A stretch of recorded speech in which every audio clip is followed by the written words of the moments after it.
Mi smo Ivica i Majica, modni brend koji je nastao pre 8 godina sa idejom da šaljive, duhovite natpise i upečatljive crteže povežemo sa modom. Naše motive štampamo na jednostavnim modelima i krojevima u beloj, sivoj i crnoj boji i uvek se trudimo da oni postanu i više od majice i da predstavljaju izraz naših misli, stavova i duhovitog odnosa prema životu.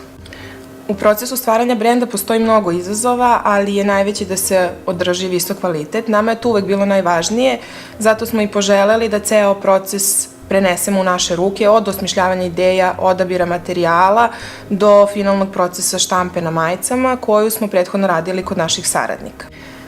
S obzirom na to da u dizajnu ne želimo da imamo nikakvih stilskih ograničenja, bilo nam je važno da pronađemo opciju koja će nam omogućiti da svaku našu zamisao možemo da prenesemo na tekstil.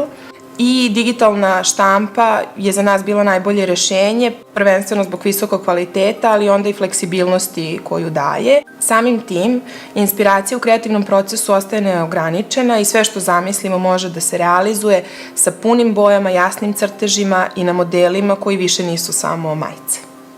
Izuzetno nam je zadovoljstvo što je kompanija Ivica i Majica izabrala Sitotehniku kao partnera u rešavanju izazova štampe na majicama i drugim odevnim predmetima.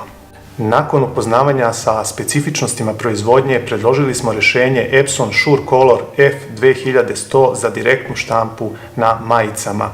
Iz iskustva znamo da se radi o najkvalitetnijem i najpouzdanijem proizvodu na tržištu. Kako bi kompletirali proces proizvodnje, implementirali smo software Garment Creator koji ideju dizajnera prenosi na tekstil, ali takođe i presu koje trajno fiksira otisak na tekstilu. Kao rezultat dobili smo maksimalan kvalitet proizvoda i in-house rešenje proizvodnje od početka do kraja. Na ovaj način smo znatno ubrzali proces proizvodnje, dodali nove proizvode i sada mnogo lakše možemo da izađemo u susret posebnim zahtevima naših kupaca.